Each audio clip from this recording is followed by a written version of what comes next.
Finagly agreed to help her friend as a tour guide, not knowing the simple American tourist was a millionaire looking for real love. The sun hung low over Charleston's waterfront, painting the Battery in hues of gold and pink as gulls wheeled above the harbor. Lily stood at the edge of the tourist dock, her arms crossed, her sneakers scuffing the weathered planks. At 27, she was used to the rhythm of selling cruise tickets and dodging the occasional drunk sailor, but today her best friend, Mia, had roped her into a last-minute favor, playing tour guide for some guy because of a family emergency. Lily's phone buzzed with Mia's apologetic text, but she ignored it, her eyes scanning the crowd for her tardy client. The salty breeze tugged at her ponytail, and she tapped her watch, irritation simmering. A man ambled toward her, hands in the pockets of faded jeans, his flannel shirt untucked and sleeves rolled up. He looked like any other tourist, mid-30s, scruffy jaw, sunglasses perched on his head, but the easy swagger in his step grated on her instantly. She squinted at the name scribbled on her clipboard. "You're Michael?" she called, her voice sharp over the lap of waves. "You're 20 minutes late. I've been standing here forever." He stopped, raising an eyebrow, a half smile curling his lips. "Relax, I just got turned around a bit." "You always this stressed out?"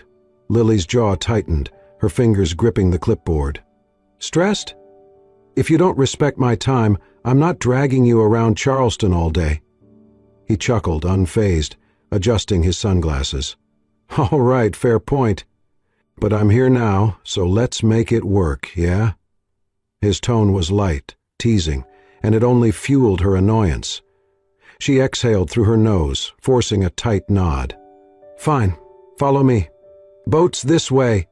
She turned on her heel, striding toward the dock where a small tour cruiser bobbed, its engine idling.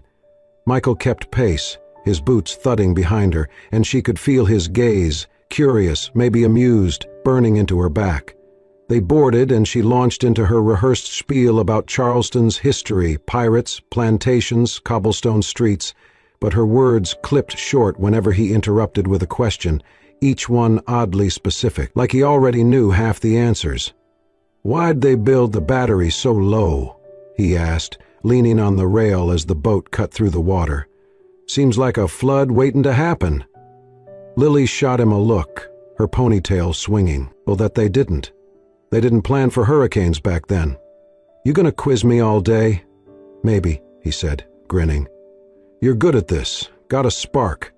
She rolled her eyes, steering the conversation back to Fort Sumter looming ahead, but his casual confidence needled her. He didn't act like the usual tourists, gawking, snapping selfies. He watched her, not the scenery, and it threw her off. Lily was fire and grit, pouring her heart into Charleston stories, but she kept her own locked tight after a boyfriend who'd left her for someone less complicated. Trust didn't come easy anymore.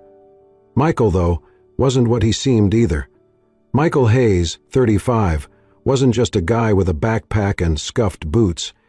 He'd built a fortune flipping historic properties, mansions, theaters, whole city blocks, while staying out of the headlines. Charleston was his escape, a place to find something real after years of shallow flings and gold diggers. Lily, with her sharp tongue and no-nonsense glare, was already more than he'd expected. They docked back at the harbor, the tour winding down as the sky turned violet. Lily handed him a map for the next day's itinerary, her tone brisk. "Meet me at City Market 9 sharp. Don't be late again." He took the map, his fingers brushing hers for a split second, and leaned in just enough to catch her off guard. "You're a hell of a challenge, Lily," he said, his voice low, a wink flashing in his hazel eyes. "I like that." She froze, her cheeks warming despite herself, and muttered, "Whatever," before turning away.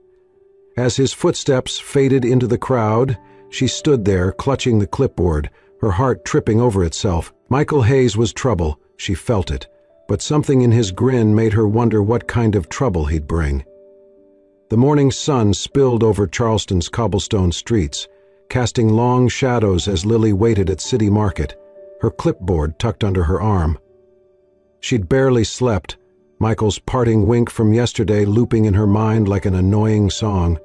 At exactly 9 he appeared, still in jeans but with a fresh linen shirt, his hazel eyes scanning the bustling stalls until they landed on her.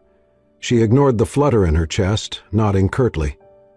"Right on time for once," she said, turning to lead the way. "Let's move." They wove through the market, the air thick with the scent of sweetgrass baskets and fried oysters. Lily pointed out the vendors, explaining how Gullah women braided history into every weave, her voice warming as she spoke. Michael listened, his questions sharp, about trade routes, old families, the city's scars from war.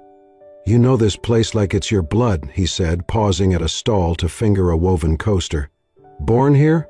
"Close enough," she replied, sidestepping. "Grew up 10 miles out. You?" He shrugged, saying only East Coast, and she let it drop, but his vagueness gnawed at her. They moved on to Rainbow Row, its pastel houses glowing under the light. She rattled off dates and architects, but he kept circling back to her, why she stayed, what she loved, what kept her up at night. "You're nosy," she muttered, adjusting her sunglasses. "Curious," he corrected, his grin easy. "You're more interesting than these houses." She scoffed, but his sincerity disarmed her, pulling at threads she'd tied shut long ago. Lily loved Charleston's bones, the stories in its bricks, but she'd learned to guard her own after a lover who'd called her dreams cute before leaving. Michael's attention felt different, but she didn't trust it yet. They hit the Battery next, strolling past cannons and live oaks draped in moss. He asked about her favorite spot, and she hesitated, then pointed to a quiet bench overlooking the harbor. "There," she said. "Sunsets hit different." He nodded like he was filing it away, and she wondered why it mattered to him. By noon they landed at a hole-in-the-wall diner on King Street, its ceiling fans humming over checkered floors. Lily ordered shrimp and grits. Michael got a burger, joking about needing real food after her history lessons. As the server cleared their plates, Michael pulled out cash for the bill, slipping a $50 tip under the receipt, more than their meal. Lily's eyes narrowed, catching the glint of a sleek Mont Blanc pen he used to scribble a note for the waiter. That wasn't tourist gear. It screamed money, the kind you didn't flash unless you forgot to hide it. "Generous," she said, her tone probing as they stepped outside. "Kid looked like he needed it," Michael said, shoving the pen back in his pocket. But she clocked the move, too quick, too deliberate, her gut twisted. He didn't act like the backpackers she guided with their crumpled maps and tight budgets. His questions, his ease, that damn pen, it didn't add up. Back at her apartment that evening, Lily kicked off her shoes and grabbed her laptop, the diner's moment replaying. She typed Michael Hayes into the search bar, her fingers pausing before hitting enter. Results flooded in. Obits, random LinkedIn profiles, then a buried article from a New York paper, reclusive investor Michael Hayes buys historic block, vanishes from scene. No photo, just rumors of a guy who'd turned crumbling buildings into gold, then dropped off the grid. Her pulse quickened. Was it him? The dates lined up, but the Michael she knew wore scuffed boots, not bespoke suits. She scrolled further, finding whispers of deals in Boston, Philly, a fortune built on instinct and secrecy. Nothing confirmed, just enough to make her wonder. She shut the laptop, staring at the ceiling. Lily wasn't naive. People hid things, especially men with charm like his. She'd been burned before, believing in someone who wasn't real. But Michael's laugh, his questions, they felt genuine, didn't they? Pacing her tiny living room, she stopped by the window, Charleston's lights twinkling beyond. "What are you hiding?" she muttered, her voice swallowed by the hum of the city. She'd keep guiding him, but she'd watch closer now, determined to crack the puzzle of Michael Hayes before he cracked her. The Charleston sky burned orange as Lily locked up her clipboard at the tour office, the day's heat lingering on her skin. She'd spent hours guiding Michael through the French Quarter, his questions about old churches and hidden alleys sharper than most tourists. He'd been quieter today, less teasing, but his hazel eyes still followed her too closely, stirring a mix of curiosity and caution she couldn't shake. As she slung her bag over her shoulder, he caught up, his boots scuffing the pavement. "Hey, Lily," he said, hands in his pockets. Got time for a coffee? My treat for putting up with me." She hesitated, her instinct to bolt warring with the part of her that wanted answers. That Mont Blanc pen, the fat tip, he wasn't adding up, and she needed to know why. "Fine," she said, keeping her tone brisk. "One coffee. There's a place on Meeting Street." They walked in silence, the city's hum of bicycles and horse carriages filling the gap. At Husk's tiny cafe they grabbed a corner table, the air thick with roasted beans and jazz from a tinny speaker. Lily sipped her latte, watching him over the rim. Michael leaned back, his linen shirt creased from the day, and started small, asking about her favorite Charleston festival, her worst tour group. She answered curtly at first, but his easy laugh pulled her in, and soon she was talking about Spoleto, the crowds, the music that made her feel alive. He listened hard, like her words were a map he was memorizing, and it threw her. Most guys tuned out. He didn't. "You're not like other guides," he said, stirring his black coffee. "You don't just recite facts. You feel this place." She shrugged, her guard still up. "It's home. You? What's your deal? You dodge every question about yourself." Her voice had an edge, testing him. He set his mug down, his smile fading. "Fair enough. I've been running from my life, I guess. Used to work in real estate, big deals, old buildings, cities like New York, Chicago. Made a lot of money." He paused, his fingers tapping the table. "Too much, maybe. Got tired of it, the suits, the handshakes, the emptiness. Came here to slow down, find something real." Lily's grip tightened on her mug, her mind flashing to the article she'd read. "Real estate," she repeated, her tone flat. "You mean flipping houses?" "More like neighborhoods," he said, then caught her look and leaned forward. "Look, I'm not bragging, I'm just saying I'm not that guy anymore. I want meaning, not another deal." Her pulse jumped, the pieces clicking too fast. "So you're what? A millionaire playing backpacker?" she said, her voice rising. "You think you can just waltz in, act normal, and I'll buy it? What's your angle, Michael?" His eyes widened, caught off guard. "Angle? Lily, there's no game here. I told you because I like you. I wanted you to know me, not some cover story." She stood, her chair scraping the floor, her face hot. "You don't get it. I don't trust people who hide things, and you've been hiding this the whole time. I'm not your charity case or your little adventure." She grabbed her bag, ignoring the stares from nearby tables, and stormed out, the cafe door slamming behind her. The street was humid, dusk settling over the gas lamps. She heard him follow, his voice urgent. "Lily, wait." He caught her arm gently and she spun around, glaring. "I'm sorry," he said, breathless. "I didn't mean to blindside you. I wasn't hiding, I didn't want you to see me as a bank account. I wanted you to see me." Her chest heaved, his words hitting softer than she expected. His face was open, raw, not the smug grin she'd braced for. "You should have said it up front," she snapped, but her voice wavered. "I don't like being played." "I'm not playing," he said, stepping back, giving her space. "I'll prove it. Let me finish the tour. No secrets, no strings. Just let me show you." She crossed her arms, staring at the cobblestones, her heart a tug of war. He sounded sincere, but she'd heard pretty words before. Still, cutting him off felt wrong. "One more day," she said finally, her eyes hard. "Mess it up, and I'm done." He nodded, relief flickering in his gaze. Deal. As she walked away, her steps heavy, doubt clung to her like the evening heat.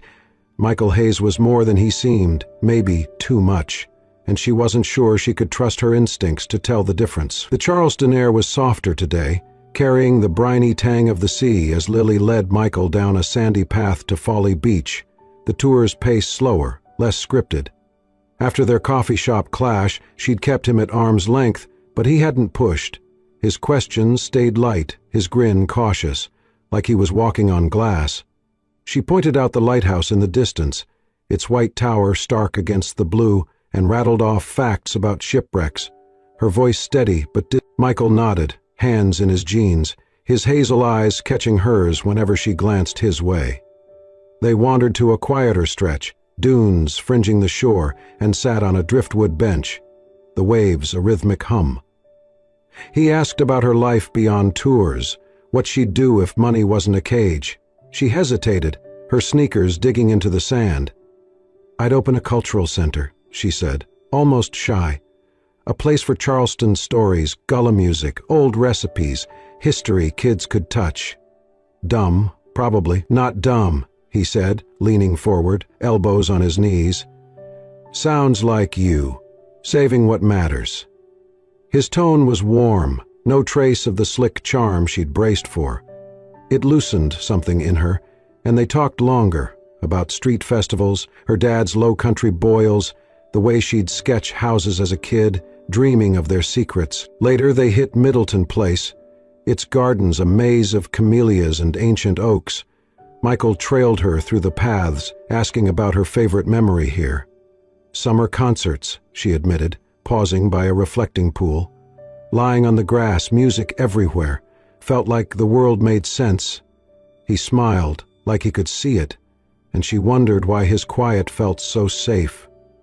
That night they ended up back at the beach, the tour long forgotten. The moon hung low, silver light rippling on the water as they sat on a blanket she'd grabbed from her car.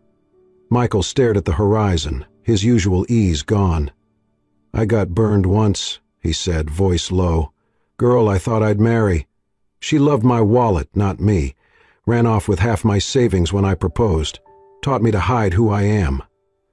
Lily's breath caught, her fingers twisting the blanket's edge. His hurt mirrored hers, raw and unpolished.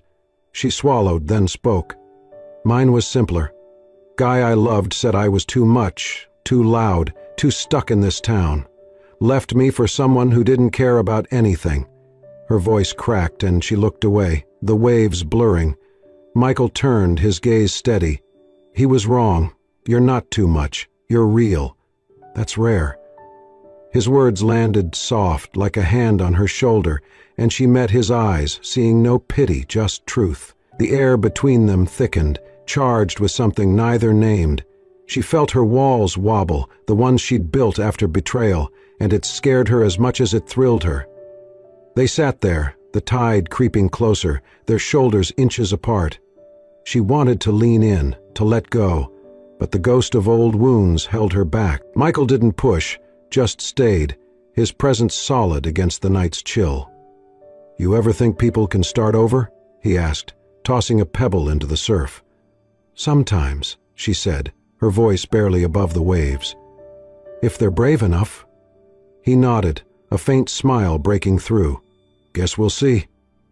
They packed up slowly, the blanket heavy with sand, and walked back to her car in silence, the moonlight trailing them. Lily's heart thudded, a quiet ache blooming where fear used to live. Michael wasn't what she'd expected, not a liar, not a player, maybe not even a mistake. As he waved goodnight, his silhouette fading into the dark, she stood by her car, the key cold in her hand. "He's not what I was afraid of," she thought, the words heavy with possibility. Or am I the one who's wrong? Charleston's city market buzzed with Saturday crowds, the air thick with the scent of kettle corn and leather, as Lily guided Michael through the stalls. She pointed out a vendor carving wooden spoons, her voice steady despite the warmth of his shoulder brushing hers. Their night on the beach had left her unsteady. His story, her own confession, the way his eyes held hers, like she was enough. She pushed it down, focusing on the tour, but his quiet laugh at a street performer's juggling kept tugging her back. They paused at a jewelry booth, Michael fingering a silver oyster pendant while Lily chatted with the seller. A man in a polo shirt stopped short, staring. "Hayes?" he said, loud enough to turn heads. "Michael Hayes! Damn, it is you!"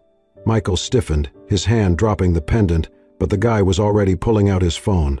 "Man, nobody's seen you since that Boston deal. Thought you went monk or something." Lily frowned, her gut twisting as Michael forced a smile. "Wrong guy," he said, steering her away, but the man snapped a photo, grinning. "Sure, buddy." By the time they reached the next block, Lily's phone buzzed. Texts from Mia, a link to a local gossip page. Millionaire Michael Hayes spotted with mystery girl in Charleston. The blurry photo showed them at the booth, her laughing, him looking at her. Comments piled up. Temporary fling? She's in it for the cash. Her face burned, the market's noise turning sharp. She stopped under a palmetto tree, her hands shaking as she scrolled. "What the hell is this?" she said, shoving the phone at Michael. "Your buddy outs you, and now I'm some gold digger in a tabloid?" His jaw tightened, his eyes scanning the screen. "Lily, I didn't plan this. That guy's just some jerk I met once." "Right," she snapped, her voice rising. "So it's a coincidence I'm getting trashed online? You drag me into your rich guy drama to what, look good? Get attention?"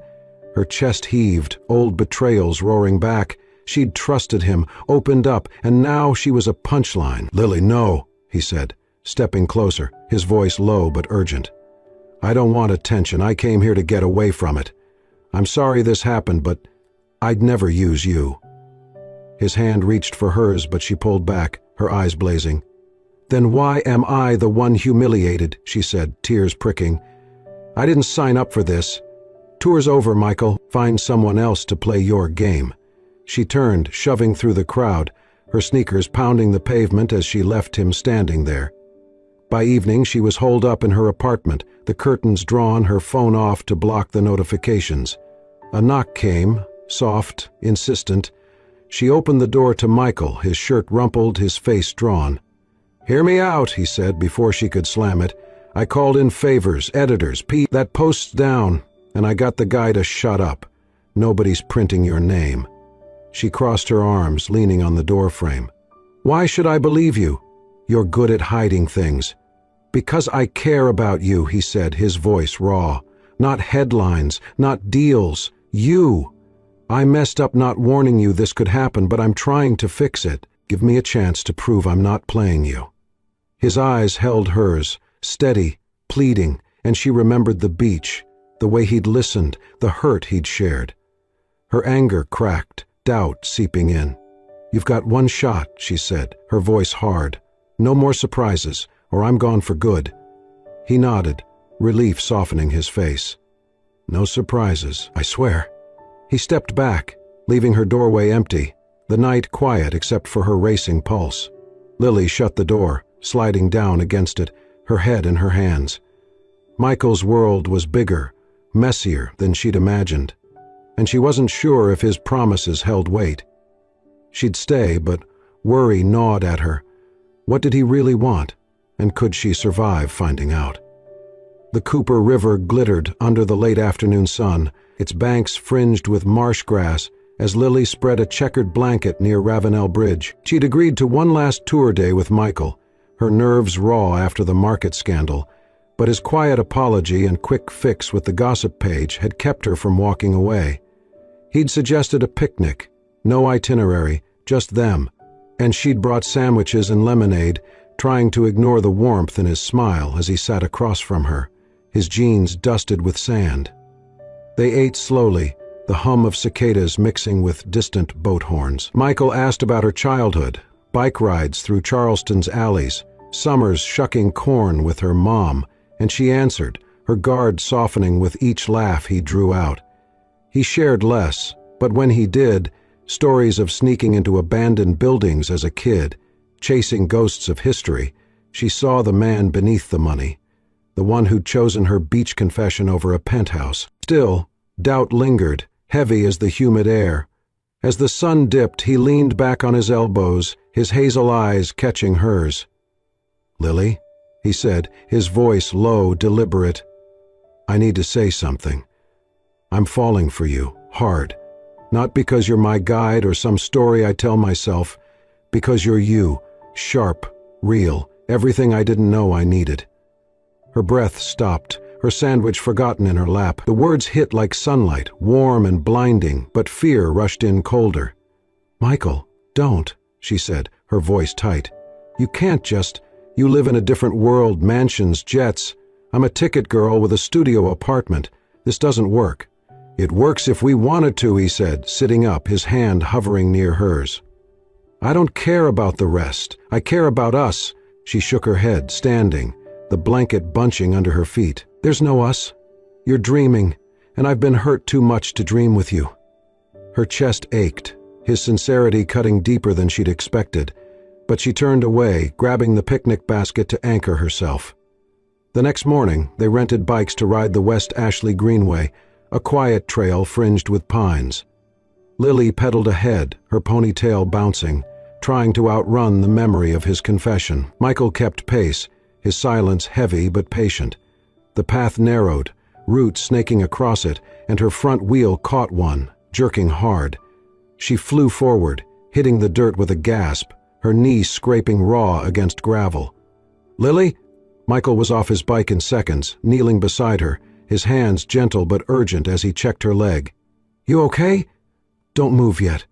He pulled a water bottle from his backpack, cleaning the cut with steady care, his brow creased with worry. She winced, but his touch, firm, tender, held her still, her heart racing for reasons beyond the fall.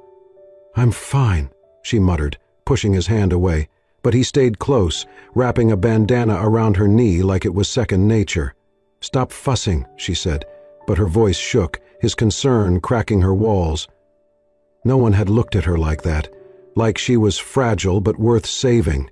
Since she'd shut the world out, he sat back, his eyes searching hers. "I picked Charleston because I heard it heals hearts," he said quietly. "Thought it was just talk, but then I met you. You're what I want, Lily, nobody else, no other life." She stared at him, the trail silent except for their breathing. His words sank in, real as the sting in her knee, but self-doubt roared louder. She wasn't enough. Not for his world, his wealth, his everything. "You don't get it," she said, standing shakily, her voice breaking. "I'm not good enough for your life, Michael. I'll never be." He stood too, his face raw, but she backed away, grabbing her bike. "Lily, that's not—" he started, but she cut him off, pedaling back toward the rental shop, her eyes stinging with tears she wouldn't let fall. He followed at a distance, giving her space, but his presence burned behind her. As she ditched the bike and headed home alone, the words spilled out in a sob. "I'm not enough for your world," she whispered, the river's shimmer fading behind her, her heart torn between his truth and her fear. Charleston's streets hummed with gossip as Lily punched tickets at the cruise dock, her jaw tight under the morning sun. The market photo had sparked a wildfire. Blogs now called her the tour guide chasing millions, and coworkers whispered behind her back, their glances sharp with doubt. Mia had texted an apology for pushing her into the tour, but it didn't soften the sting of a barista muttering, "Guess she's set for life now." Lily's skin burned. She'd never wanted Michael's money, but the world saw only dollar signs. Michael faced his own storm.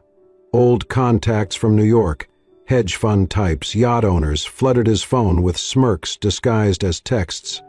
Slumming it with a local? Cute. He ignored them, but the jabs landed, reminding him of deals and dinners he'd left behind. He'd come to Charleston for truth, not ridicule, yet here he was, defending a choice they couldn't grasp. Still, he showed up at the dock at noon, his flannel shirt creased, his eyes steady on Lily as she avoided his gaze. "Lunch?" he asked, voice low. She shook her head, sorting receipts with forced focus. "Lily, talk to me. I know it's bad out there." "Bad?" she snapped, finally looking up. "I'm a joke, Michael. They think I'm after your bank account. My boss asked if I'm quitting for a better offer."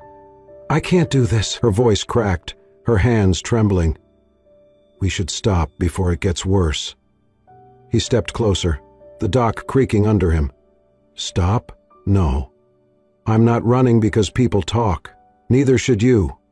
His tone was firm, but his eyes pleaded, and she hated how it tugged at her. "It's not just talk," she said, turning away. "It's my life. I don't fit in yours, never will." She walked off, leaving him by the water, her chest heavy with the urge to look back. That evening, Lily slumped on her couch, the TV droning local news. She froze when Michael's face appeared, live, on a Charleston talk show, his shirt ironed but his jaw set like he was going to war. The host leaned in, all smiles. "So, Michael Hayes, mystery millionaire, what's the deal with you and this tour guide?" Michael didn't flinch. "Her name's Lily Newen," he said, his voice clear, cutting through the studio hum. And I love her, not because of gossip or games, because of her heart. She's real, braver than anyone I've met, and nothing you say changes that." The audience hushed, then clapped, the host scrambling to keep up. "She's not a story," he added. "She's my choice." Lily's breath caught, her remote slipping to the floor. His words weren't scripted. They were raw, defiant, and they shattered her doubts like glass. The screen cut to callers praising him, strangers moved by his stand, and she felt the weight of their judgment lift, replaced by something warmer. She grabbed her keys, running to the studio downtown, her sneakers slapping wet pavement after a sudden drizzle. Michael was outside, alone under a street lamp, his phone dark in his hand. He looked up as she approached, surprise softening his face. "Lily?" "I saw you," she said, breathless, stopping inches from him. "On TV. You meant it, all of it." "Every word," he said, stepping closer, raindrops clinging to his hair. "I'm all in, Lily. Are you?" Her throat tightened, fear and want colliding. She'd spent years guarding her heart, but his voice, his fight for her, broke through. "I'm scared," she whispered. "But I love you too. I don't know how this works, but I want to try." His smile was slow, real, and he pulled her into his arms, her cheek against his damp shirt. The city blurred around them, the gossip fading to static. "We'll figure it out," he said, his lips brushing her forehead together. She nodded, her hands gripping his back, resolve settling deep. The world could talk. They'd face it side by side, no matter what came next. A year had passed, and Charleston's summer air wrapped Folly Beach in a warm haze, the sky streaked with coral as waves lapped the shore. Lily Hayes stood barefoot in the sand, her white sundress fluttering, a simple silver band glinting on her finger. She laughed, tucking a loose strand of hair behind her ear as Michael tossed a frisbee to a group of kids nearby, his linen shirt unbuttoned at the collar. Their wedding had been quiet, held in a garden at Boone Hall, just family, Mia, and a guitarist playing low-country blues. No paparazzi, no headlines, just vows sealed with a kiss under an oak's shade. Lily's life had shifted, not into Michael's wealth, but into something they'd built together. She'd quit the cruise dock, pouring her heart into a small cultural center on East Bay Street, a cozy space with creaking floors, walls lined with Gola art, and tables for kids to learn basket waving or hear stories of the city's past. Michael had been her anchor, using his real estate savvy to secure the lease and navigate permits. But he let her lead, his pride in her quieter than any deal he'd ever closed. They named it Low Country Roots, a nod to her dream and the history she loved. Today, the center was hosting its first summer festival. Kids darted across the beach, clutching kites shaped like shrimp boats, while parents sipped sweet tea under striped tents. Lily manned a booth, teaching a girl how to braid sweetgrass, her hands steady as she guided tiny fingers. Michael joined her, carrying a tray of lemonade, his grin wide. "You're natural," he said, setting the drinks down. "This place, it's you, Lily." She smiled, brushing sand from her hands. "It's us. Couldn't have done it without you." He kissed her temple, quick and soft, and she leaned into him, the crowd's chatter fading to a hum. They'd face whispers in the early months, skeptics calling her a climber, old friends of his scoffing at their small-town life. But the noise had dulled, their love was louder, rooted in mornings brewing coffee together, nights planning events over takeout, moments like this, where the world felt right. A boy ran up, holding a lopsided basket he'd made. "Miss Lily, look," he beamed, and she knelt, praising his work, her eyes bright. Michael watched, his chest tight with something deeper than pride. He'd come to Charleston chasing a feeling, burned by betrayal, sure he'd never find real. Lily had changed that. Her fire, her heart, the way she fought for what mattered. She'd been afraid once, scared she didn't fit his world, but now she was his world, and he'd never trade it. As dusk settled, the festival wound down, kites packed away, tents folded. Lily and Michael stayed, helping volunteers clean up, their laughter mingling with the tide's rhythm. They'd started free history tours for schools, Michael driving the van while Lily spun tales of pirates and poets. The kids loved her, and he loved watching her shine, her fear of being not enough buried under the life they'd carved. With the beach empty, they walked to the water's edge, the sand cool under their feet.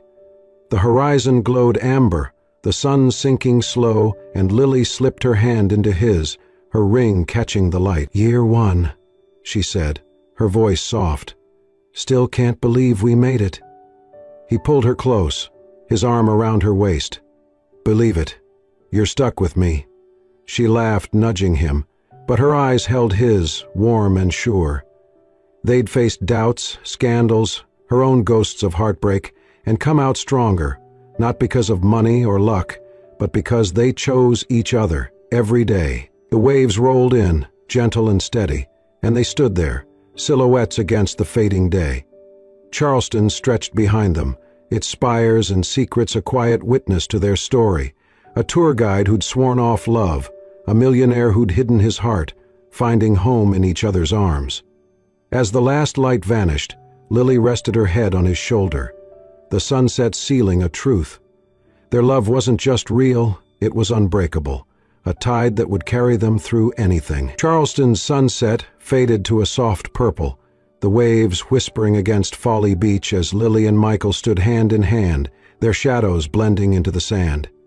What started with a missed tour and a sharp exchange blossomed into a love that weathered gossip, doubt, and the weight of different worlds. Lily, once guarded by heartbreak, found courage in Michael's steady heart, while he, a man cloaked in wealth's shadow, discovered truth in her fire. Together, they built more than a cultural center, they built a life, proving that love doesn't need riches, only the bravery to choose it. Their story, born in Charleston's cobblestone heart, reminds us that sometimes the greatest journeys lead not to places, but to people who change everything. If Lily and Michael's tale stirred your soul, how a tour guide spark met a millionaire's search for real, how they fought for love against all odds, then join us for more. Subscribe to the Soul Stirring Stories channel, where every story kindles hope and celebrates the connections that make us whole. Hit that subscribe button now, and let's uncover the next unforgettable journey together.